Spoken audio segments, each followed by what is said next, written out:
High বন্ধুরা, তোমরা সবাই নিশ্চয়ই ভালো আছো।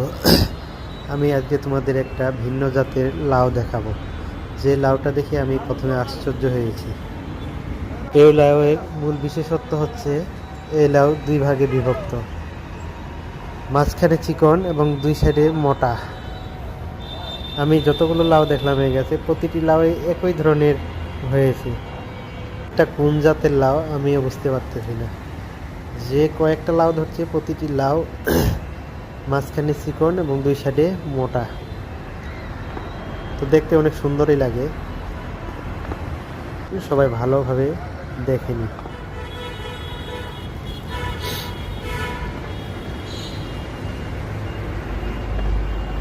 আপনারা দেখেন প্রতিটি লাউ কিভাবে ধরছে, অথচ আমি ভাবছিলাম যে এগুলো রোগ মনে হয়, আসলে কোনো রোগ না, লাউ জাতে এরকম দুই